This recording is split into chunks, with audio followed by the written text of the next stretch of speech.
Record. Good morning or good afternoon, depending on where you're joining us from. My name is Brenna Goggin. I am the Mid-Atlantic Leadership Development Manager for River Network. And today we are hosting Cheryl Fellows, who will be talking about budgets in the time of COVID. This is part of our coffee lunch roundtable series that River Network has been hosting since the beginning of the pandemic and will continue doing over the next year as a service to our network and our membership on topics that are relevant to you and that are helpful to you that we can offer free of charge during this difficult time. So I'm going to turn my camera off and mute myself and turn it over to Cheryl. Thanks, Brenna. Hi, everybody. I think, Brenna, were we going to do introductions to everybody else or just us? Yeah, what I can do is put it in the chat. Perfect. So hi, everybody, and welcome. And so we have, let's see, I'm looking in the chat. We have a poll to start with to get a little bit of feedback from everybody. So can we do that first poll? Yep, I'm just admitting people in. So let me do that first so they can get the poll. Great. And then, right, so there should be a poll on your screen of 2 questions. And they're both related to 2020. So for your current fiscal year, is your organization experiencing more or less funding than usual? And then the second question is for your spending this year generally, is your organization experiencing more or less spending? So for those that just joined us, we're just getting started. There should be a poll on your screen. If you have the opportunity, please fill out, answer the 2 questions so that we can share the results with folks.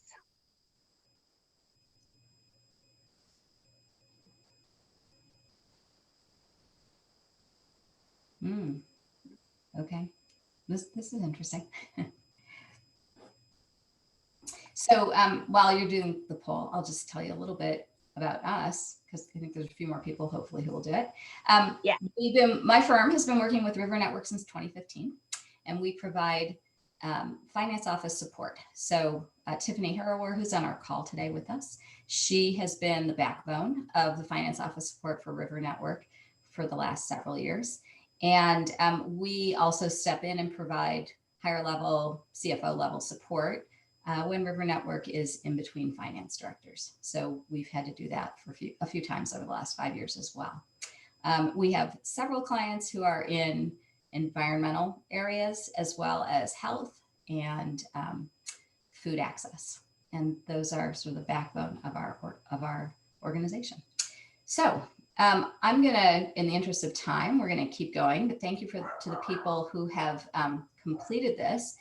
It looks like for the most part, people are seeing less funding than usual and more spending than usual. So that's kind of interesting. What we know is that overall, this is a poll that was done earlier this year about how are people in general feeling, not organizations, but people. And many people have tightened their budget and they're more cautious. And of course, that leads to fewer donations in the nonprofit world. And many are not spending as much. So individuals are making that decision, but organizations are made up of people. So we often behave like people. So to the person who said we have less spending than usual, that's also typical. And we're seeing that among our clients. Charity Navigator also did a poll and found that 83% of their respondents, which are nonprofits, have suffered financially this year.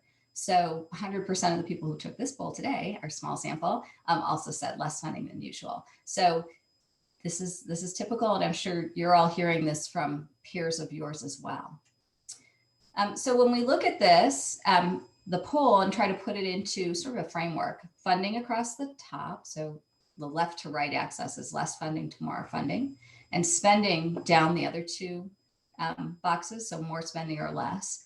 What we see is that most of you, I think, would be in the weaker box, which is less funding, but more spending. To the person who had less funding, but less spending, you scaled back. Your organization scaled back what it did. And having a sense, whether you do the poll or not, having a sense of where you are in this grid is part of what informs your budget process for next year. So I encourage you to think about it. This is not super complicated, just overall, did you have less or more? And did you have less or more spending? And overall, we're looking, you can compare this to your budget for the year, you can compare it to the year before, to 2019. I say most people are comparing it to their 2019 years. Okay. And even though the question was about budget, either way. So the second poll question is, how much do you think you're going to know about 2021 by the beginning of 2021? So for your organization, how much do you think will be known about your budget year by the beginning of the budget year? So there should be a poll on your screens. Feel free to please complete the poll.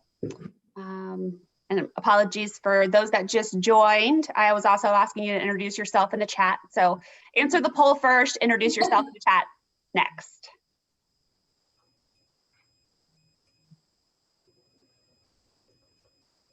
So give the poll a few more seconds as the respondents are still coming in.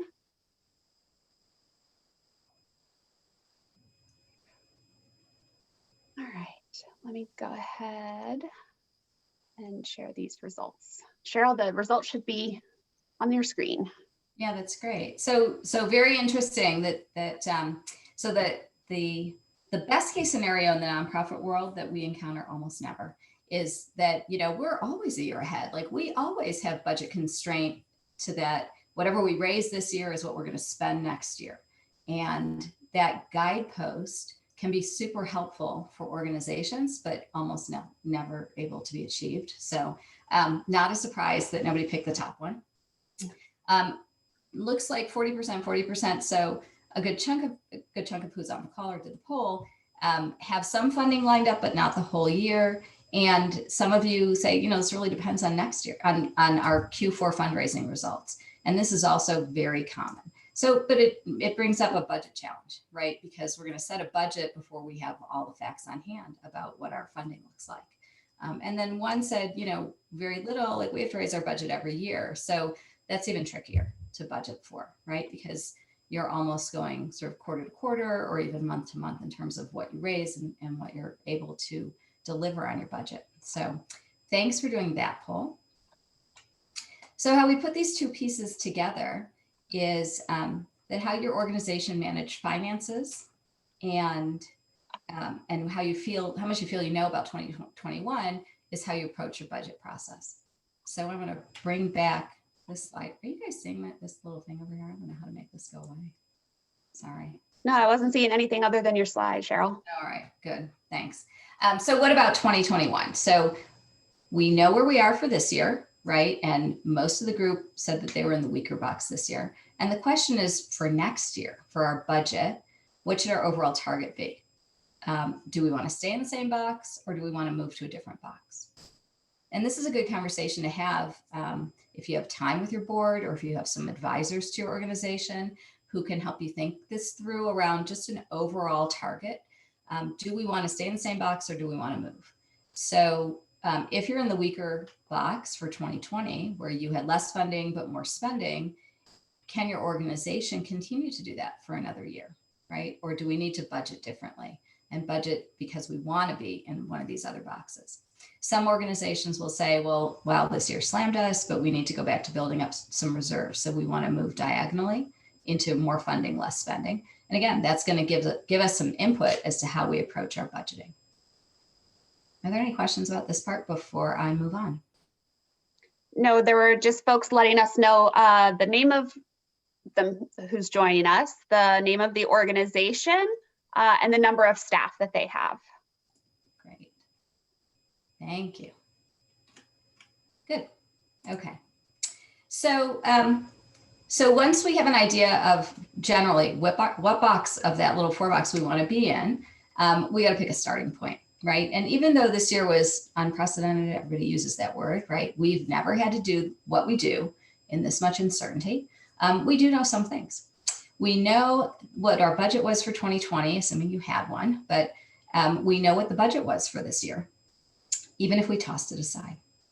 We know what the results are so far this year and what actually happened.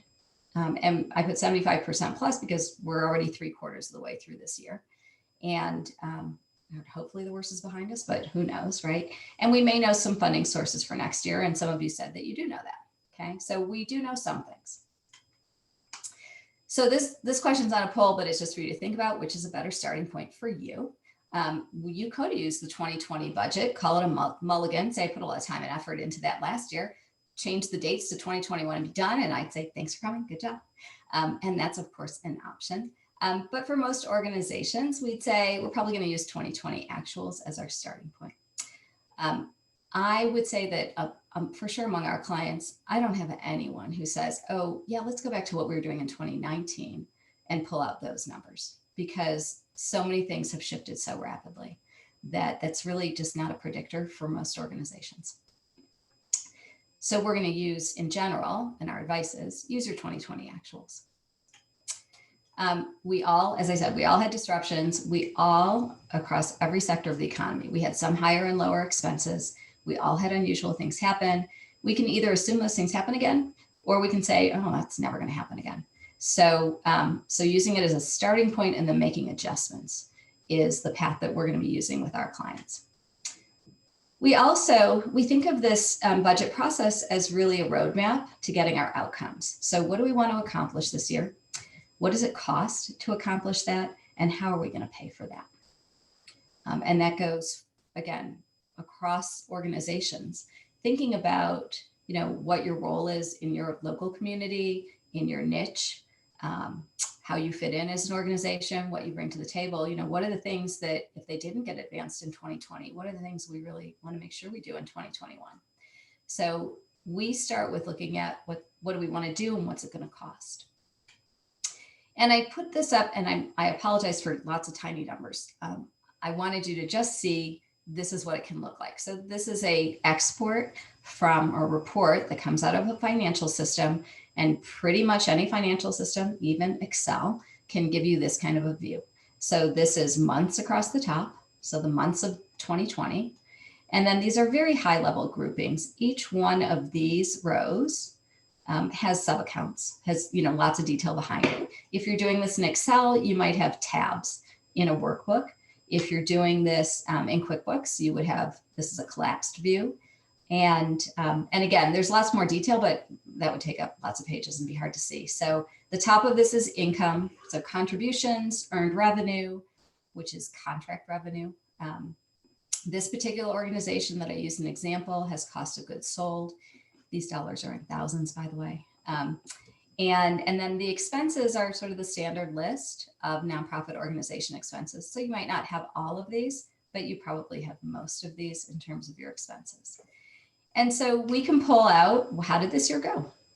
And there are a couple of blips in here, even for this little organization. They had a blip in May, which is actually their PPP funding. And yes, I know it's a loan, but the guidance from the accounting world is that if you've met the criteria for forgiveness, you can, for accounting purposes, assume it's forgiven. And if you guys think about your financials on a cash basis, you might already be showing it this way. So, so that's a blip though, right? That's something that we don't think is going to happen again next year. This organization also, had zero for travel for a couple of months, and that was related to the shutdown. And so those are a couple of things we want to note. And then finally, they typically have an event and that got canceled and then sort of rescheduled in a different format. So we can look at this year and we can go, there's a handful of things that we don't think are going to happen next year. So we call that making adjustments. And we literally look back every month. And I see, you guys may see this too. I see it among our clients, like people are already forgetting what went on in March or how we felt in March or how many things we had to change in March and April. But looking at it month by month sort of prompts you to go back and do that thought exercise.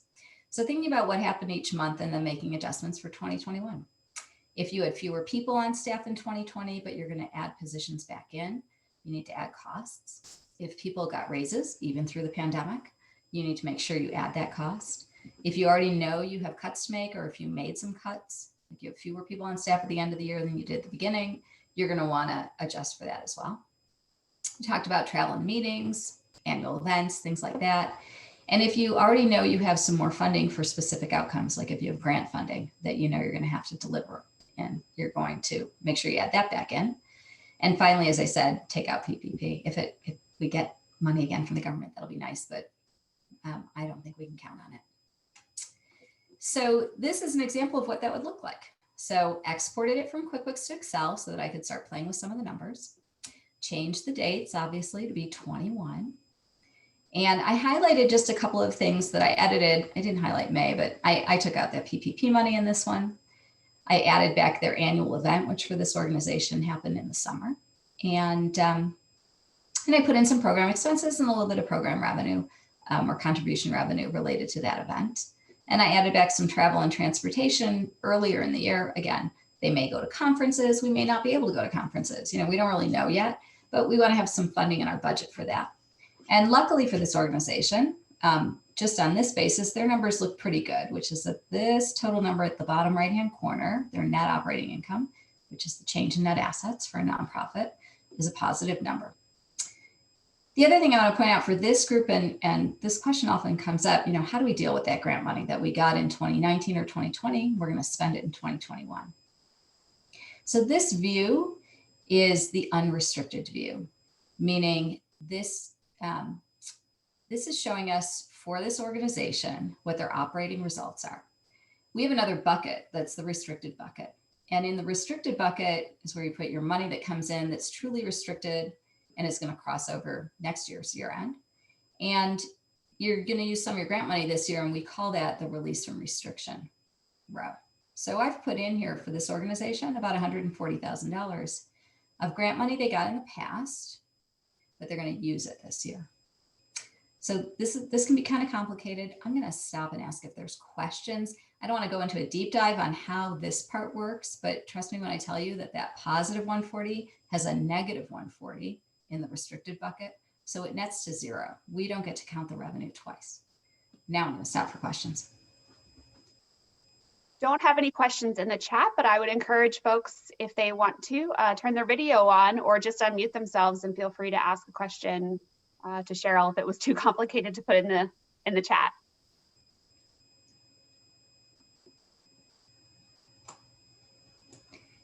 Okay, no questions. Great. Then I'm going to move on then. So again, just a checkpoint. Common adjustments. Compensation is one. Don't forget contractors or volunteer expenses. If you didn't have many of those this year, but you're going to do some events next year where you'll have volunteer expenses, even if it's things like t-shirts or custom made masks, be sure to put that in.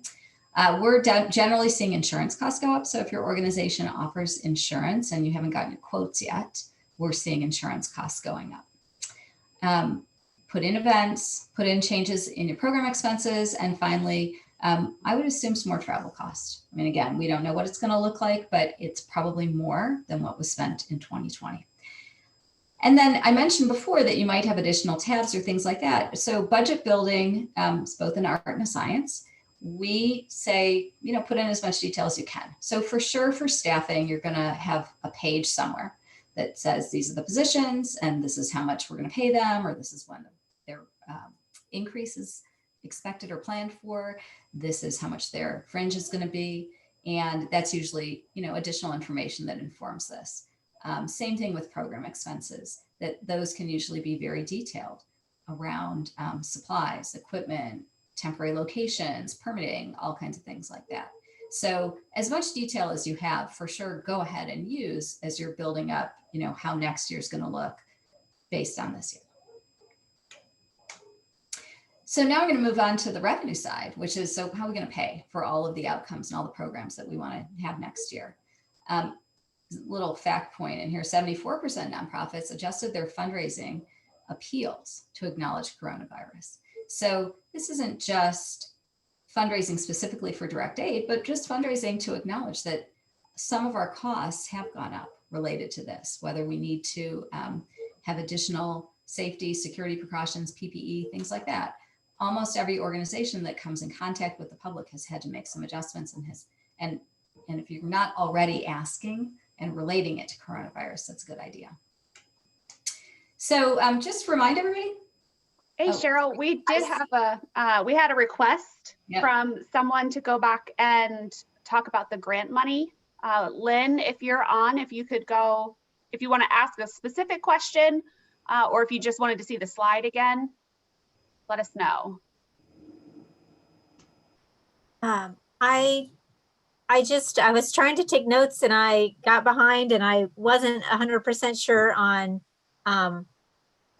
I felt like she said maybe those were like grants that were received last year, but the money's being spent this year, or what that was. If you could just cover that again a little more, I would appreciate it. Sure. So, so if your organization has audited financials or separates unrestricted and restricted money in your 990, then you have really two buckets going on, and we just call them buckets. We have an unrestricted bucket and we have a restricted bucket. And the restricted bucket is a hodgepodge. It's all kinds of money that was restricted from whenever you got it. And you're, as a nonprofit, you're supposed to be carrying along those donor restrictions until they are met, okay? Until you have satisfied the restrictions.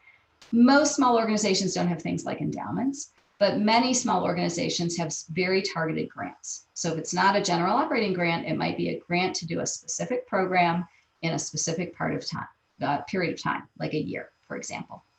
And many funders, because of coronavirus, have been gentler on things like deadlines. So you might have had a one-year grant that started in the fall of 2019, and because of coronavirus, you can't get it done this year. Your funder doesn't want the money back. They want you to do what they gave you the money to do. So that money is still sitting technically on your books in a restricted area. As you spend money in compliance or in pursuit of that restriction, like in alignment with what the grant said you were going to do, you get to release the money from restriction. So let's say you spent all but $20,000 of a grant and you have 20 left, and you didn't spend that much of it at whatever time. Last year when you started, this year as much as you could get done, you're going to carry 20,000 into next year. When you spend that last $20,000 on that grant, it becomes released from restriction, and it moves from the restricted side of your books to the unrestricted side of the books. It nets to zero across the books because you didn't get new money. You are it's kind of like taking it out of savings, for example, and putting it into checking, but it's not new money. It's not new revenue. So when you're looking at the financials on an unrestricted basis, which is how we typically budget, where all expenses are operating expenses, you're not spending the restricted money, you're spending money and releasing it from restriction. So we get to show that on our financials in this line called net assets released from restriction. And the offset is what nets it to zero. So the -40, that's the other side of it, -140, sorry for this example. That's the accounting entry that makes it not new revenue, but it puts it into the right bucket. So if you have audited financials, you can see this on your audited financials on the statement of activity. If you don't have audited financials, I suggest pulling audited financials from any organization you can get your hands on. And you will see this in their statement of activities. You'll see net assets released from restriction, and that's the sum total of money they got in any prior year that is released. And it can also include, tricky part, money that comes in this year for a grant that you're going to spend the following year, right? So in 2021, you might get a grant in October and you're going to spend it over the 12 months following. So you're only going to spend part of it in 2021. You'll release part of it next year. Did that help, or did that make it more confusing? We do an entire half-day session on that topic. So did that help? Yes, that helped. Thank you very much. Okay. And good. Just a reminder, this session is recorded too. So if you do get behind in note takings or what have you, don't worry. You will have plenty of time to go back and review this recording again. So just wanted to put that out there as well. So no stress today on this. Yeah, the main reason for showing it is that it's real money that you're going to use next year, right? If you're going to do your grant outcomes, you are using that grant money. So when you're putting together your budget, you don't want to forget about that. Okay, I would not put in like just money from savings, right? If you had accumulated savings over time because you had a little bit of money left over every year, that's not a release from restriction. That's you would show a loss and you're dipping into savings. That's different from using grant money or restricted money. Okay, so now we're going to scoot ahead and look at some revenues. So again, this is all new, right? Meaning fundraising the pandemic. This is 100% new. Some of it feels a little similar to those of us who've been around for a few other downturns. In some area, I've lived through earthquakes and things like floods. And so some of it feels a little familiar, which is that our world changed and we have to think about a different way to do things. But for sure, across the entire sector, fundraising in a pandemic is still a new thing. So how do we budget for what our revenues are going to be next year? If you have revenues you can count on, I would start there, right? We have some long-term donors, loyal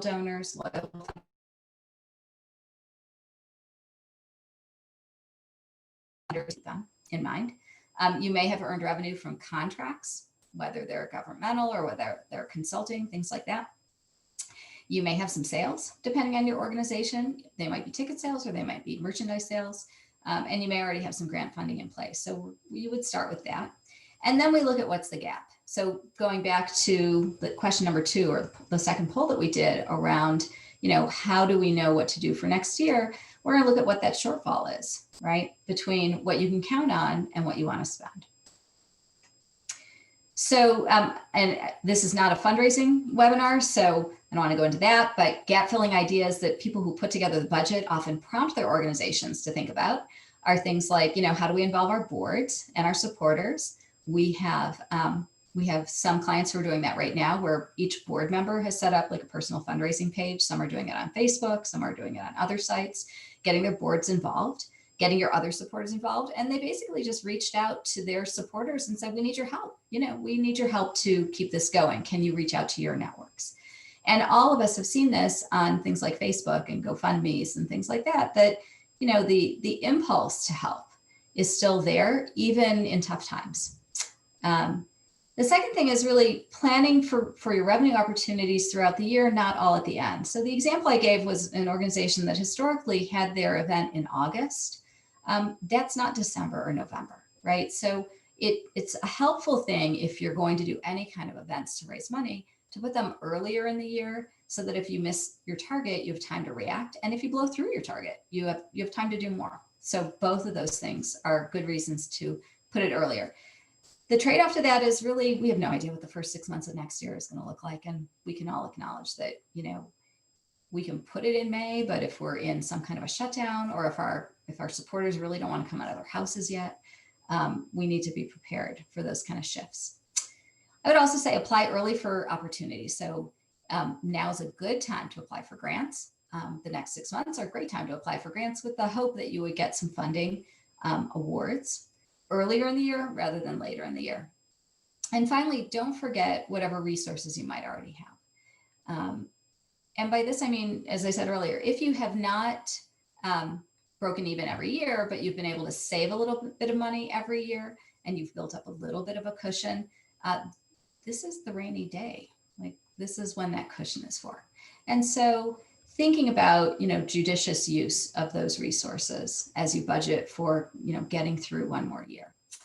If you have enough ideas to move forward, like it looks like your revenue is going to be okay, that's great. And if it really looks like you don't, then you probably need to have another conversation about where that roadmap is going. Like, what are the outcomes? We thought we wanted to do this big bucket of deliverables next year, but if we don't think we're going to be able to pay for that, we need to do some expectation setting. Some organizations had a down year this year and are probably looking at another one next year. And that's just reality. Some organizations may not be able to recover in 1 year, and for all kinds of reasons, right? So if your organization has any reserves or liquid unrestricted net assets, like savings, what we've been talking about, how long would they last? As I said, this is the rainy day. Would those resources last 1 quarter, if everything, if you didn't get any more revenue, could you only get through a quarter? Or if you have some revenue and you only need a little bit, right? Would it last a year or longer? And this is same kind of calculus that we're doing in our personal lives, right? How long can I keep going at this rate of spending? And if I take a little bit out of my savings each month. And then really think about how to have that discussion with the board if that's the way your organization needs to present its budget. There's no magic bullet. There's no right answer. So every organization has a different set of facts and assumptions and stamina. It's sometimes hard to go into the board and say, we're going to overspend. We're going to spend more than what we're going to raise next year. We think that gap is X dollars. And we're asking the board for the okay to do that, even though we all acknowledge that means we're going to draw down some of our savings. And we know that it's a scary thing to think about it and do that. But we also know that organizations that work really hard to build up reserves have to like, this is the time. This is the time to keep your organization going by using them. Another way to think about this is that your fundraising isn't just to put money in the bank. Your fundraising is to get objectives done, get your outcomes done, and do the good in the world that your organization is set up to do. And so having it sit in the bank isn't necessarily the best way to respond to philanthropy that people are giving to your organization. So we're advising clients who need to have a spend down year, to just think carefully and humbly about how we use the resources that we were able to build up over time.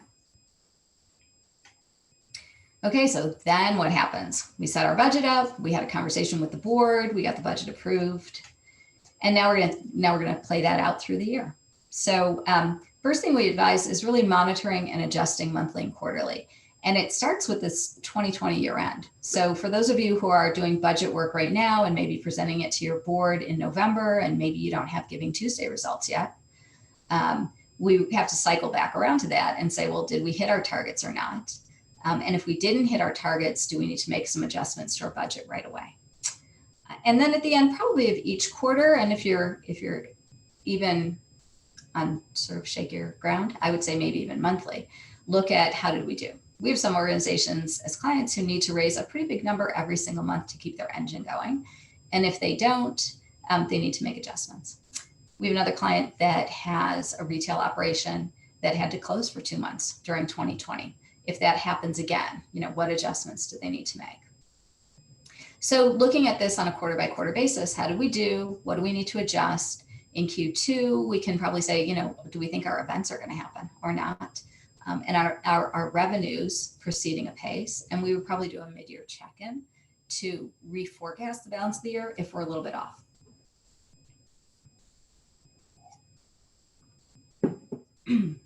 Sorry. Finally, for Q3, if you're thinking about making adjustments to your spending levels, you want to decide that by the end of Q3 so that you have some benefit in Q4. So this even applies to Q2. If the first 6 months aren't going well, the longer you delay making the decision to make adjustments, the less benefit you get. And you've probably seen that happen this year as well. So I put this little chart up, and again, this will be available so you can go back and take a look at it, but what might this look like to be able to have check-ins? So you could fill in some clear numbers in here, right? What are our revenue targets for Q1, Q2 year to date, Q3 year to date? What are our expenses? What's the net of those two numbers? How's our cash doing each month, at each of these quarterly check-ins? And then what your actions are. And I made these sort of yellow, green, and orange, not quite red, to say, like, at each point you can do a red, yellow, green on this. You're either at or better than budget, right? And that would be green. On budget is a green. If you're off, like if your revenues are below budget, but your expenses are on budget, then your net's going to be below budget. And being able to see it really in stoplight conventions like a dashboard is super helpful for boards and management teams to be able to really take out the noise of the numbers and boil it down to, are we on track or not? So at each of these points, you can have an action plan. So if we are green, here's our action plan, which is probably just keep going. We are yellow, we can have an action plan. And if we're in the red already, we can also have an action plan. We also put that together in like a list of risks and opportunities, and thinking about, having plans for each one of these scenarios. If we have poor revenues, if we don't get the grants we think we're going to get, if we are able to save some costs, or if we're able to establish some other new partnerships. But really having plans for these helps so that if it happens, you know what you're going to do. You've already thought it out as part of your budget process. And we would be specific about what those contingency plans are. So for example, if we don't get grant X for 20,000, like we budgeted, and we thought we were going to get it in April, if we don't get that grant, here's what we're going to do. We're going to use some of our reserves, but we're also going to cut some expenses, and we're going to add some fundraising efforts to replenish the reserves. That's just an example. But the idea is that you have your contingencies thought out, mainly because, again, we have no idea what's going to happen. It helps if you have a roadmap. So finally, if the budget process looks dire, what then? And I'm not going to go into a ton of detail on this because I do want to have more time for questions, but one of the things we've been talking about with some clients is, what does low battery mode look like, or low power mode? Your phone is the analogy of this. Your phone automatically goes into low power mode when you get to a certain amount of battery left. And it shuts down apps, and it makes it operate in a way that will stretch it being turned on for as long as possible till you get to a battery source or power source. And organizations may have to do this as well. We actually, an organization that's nearby to where I live, that's a theater, a local theater, is basically in low battery mode right now. And they announced it. They sent an email out to their supporters, and they said, like, we did some stuff outdoors during the summer, and now that people are moving back indoors, we don't have a safe way to operate yet. So we're essentially in sort of a quiet mode until they can figure it out. And some organizations may need to do that. And that might be the executive director stays on in some role, or all staff leave, but a board member takes on sort of the maintenance functions. Maintenance might look like we do our filings, right? We do our compliance required things, and we meet periodically to talk about how we restart again. So that might be an option. If things really, if you really can't see a path to revenues, and you don't have enough resources to draw on. Another possibility is combining with another organization. And in the nonprofit world, we saw a lot of this in the last economic downturn in 2008.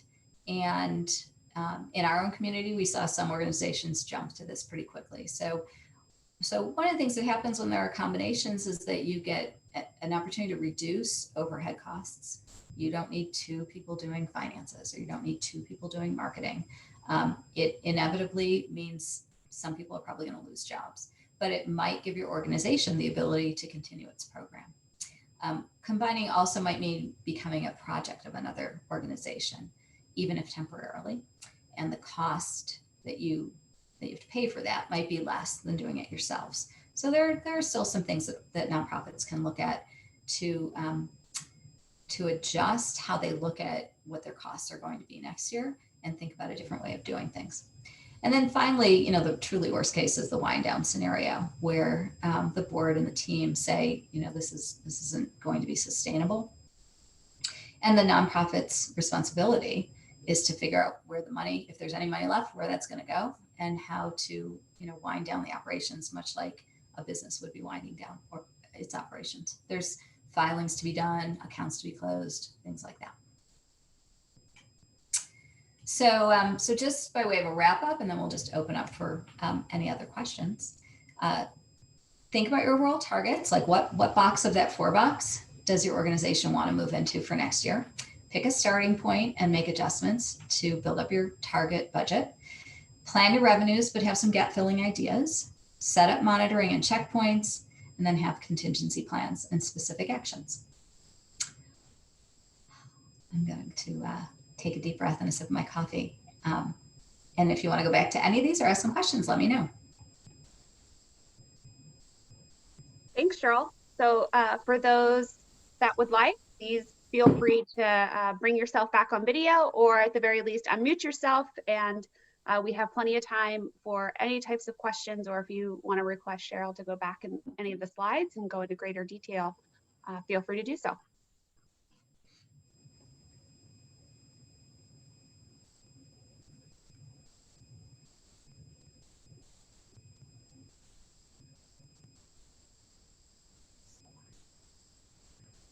No questions? Wow. I know, I'm kind of shocked. Well, so let me ask a generic question. Is there anything that you thought I would cover that I haven't covered yet? Oh, do you have budget templates available? I don't. I could probably strip out the numbers from the one that I used today and make that available. It's a pretty straightforward, just rows and columns in Excel. And I highly recommend, if you have whatever you're using for tracking this year, since we're recommending using 2020 this year as your base, I would say pull it from your financial system. Whatever you use, it can be exported to Excel and go from there. And then you're not sort of rebuilding.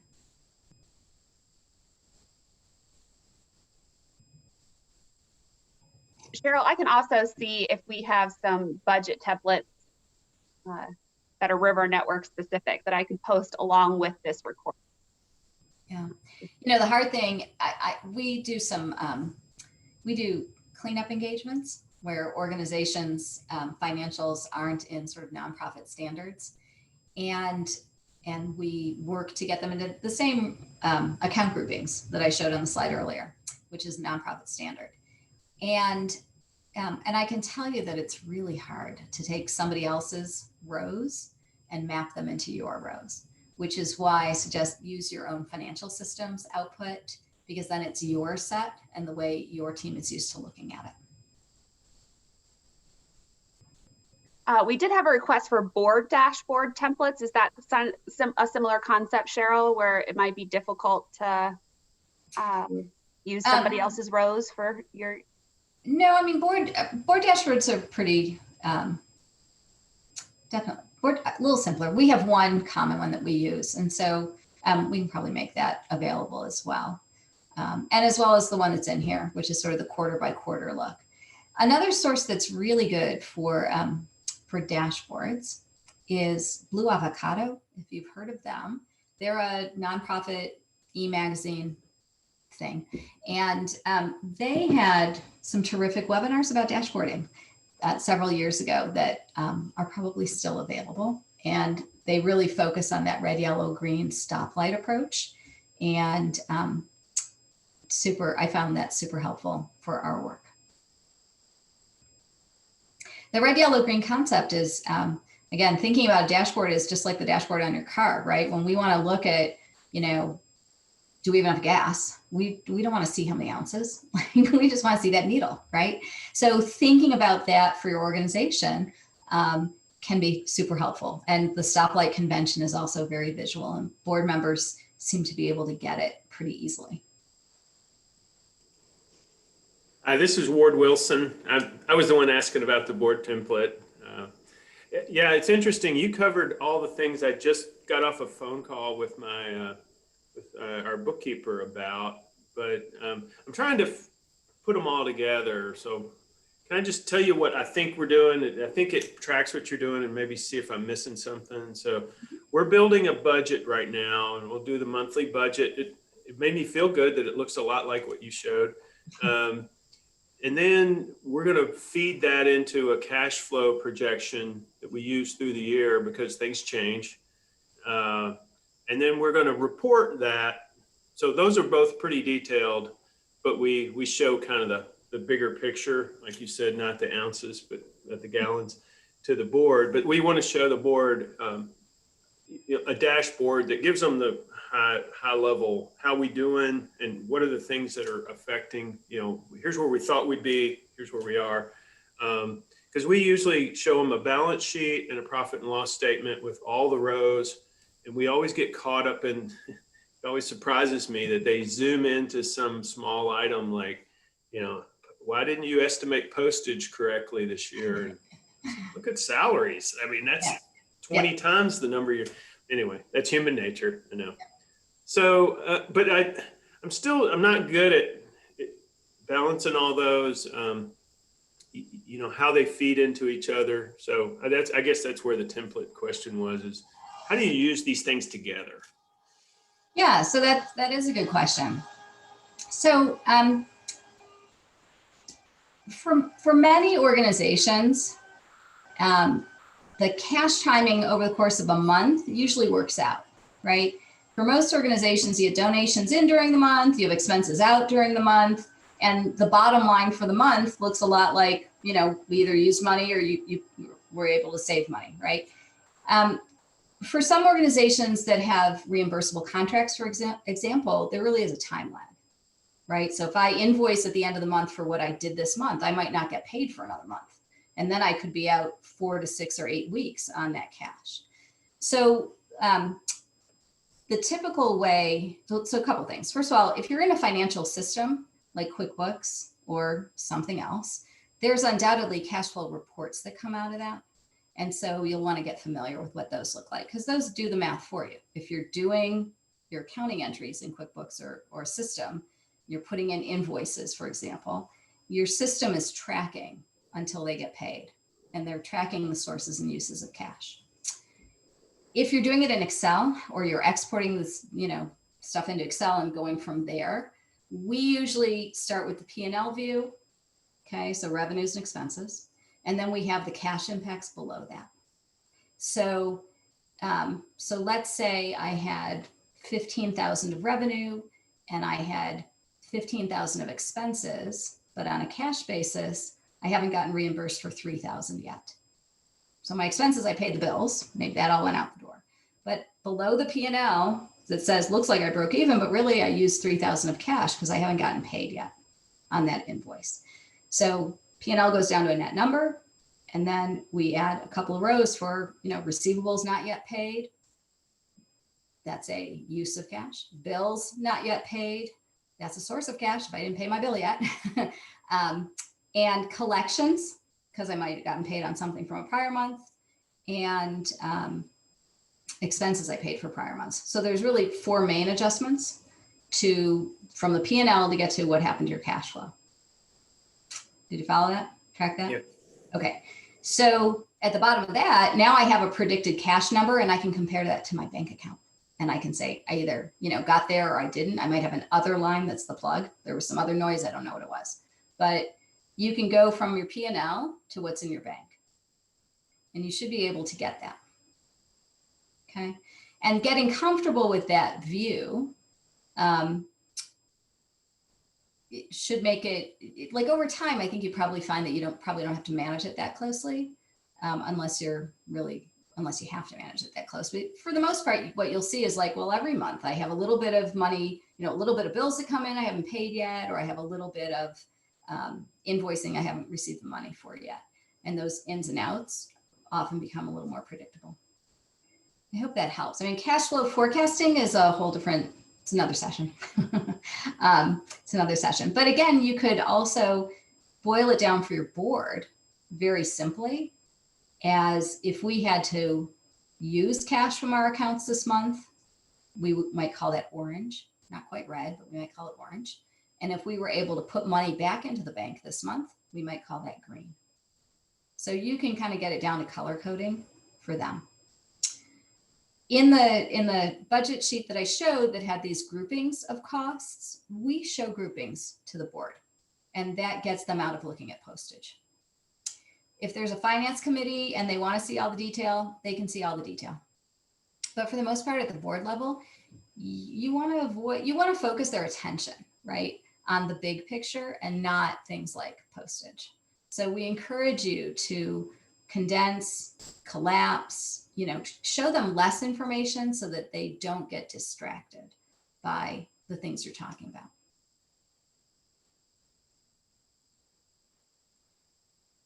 Did that help? That answer your question a little bit? Yeah, it does. It's very much just a continuation of the discussion we just had. Yeah, and I feel like, and I sound like I'm complaining about the board. I used to be on the board, and I remember, you have all this information, and yeah, they send it before the meeting, but nobody reads before the meeting, and it's just not fair. I look at it like, I need to do a better job of giving them just what they need to hear. Always available, they can have every bit of it if they really want to dig into the details. So another thing while I'm talking is they said, we really need a reserve fund, a contingency fund, whatever we call it. And so we're working on building that into our budget. And I don't know if you have some ideas. You know, they've kind of said, well, we'll just squirrel money away when we can. I said, well, you know, that's a cash flow thing too. We might have money in January, but we need it. You know, we might need it later in the year. So that's a process we're starting into. Mm-hmm. Yeah, and we give very specific guidance on that to boards, which is until you have finished your year, you don't know if you have money that can be reserved. Okay, so if you had money left over at the end of 2019 and throughout your organization's history, you have unrestricted net assets left over, then you have money that can be set aside for a reserve fund. Okay. In the middle of a year, you don't know if you're positive or negative for the year. And you can't reserve restricted funds, period. The board can only think about reserving funds that are from the unrestricted donations. And you really don't know the answer until the end of the year. So there's really, and we've encountered this also. They go, oh, wow, you got this grant money, let's put it in a CD. And the answer is no, like you can't, that's not one of the things you can do with grant money. So, so I think your answer is good back to them around, we might need it. You know, it's okay to say to them, yes, we're going to have money left over at the end of March, but we're going to use that money in April. And understanding your cash flow pattern is important, but also going back to them and saying, you know, we only get to have that conversation once we've seen how the year goes. And we actually advise boards to have a policy, like once the organization has cleared a certain amount at the end of the year, then we can talk about reserving some of that money. And we set a threshold depending on the organization. But, you know, for your organization, I don't know the size of it, but your board might say, if you have $25,000 left over, right, your P&L profit basically of unrestricted is 25,000 or more, then we'll talk about reserving above that amount. And you want to set that number at a number that you guys can live with. Like, oh, I don't want the board to reserve that 25,000. I worked hard to save that money this year. I might need it next year. You don't want to have to go to the board to ask for permission. So we advise a policy that is, you know, that acknowledges that you need, that executive directors and finance teams need to be able to access some of that money, and meets the board's needs of, we want to start building something back up for future rainy days. Thanks, that's helpful. Thanks, Ward. Any other questions before we give a virtual round of applause to Cheryl for her tutorial today? Thanks, everyone. Nice to see you, the ones I could see.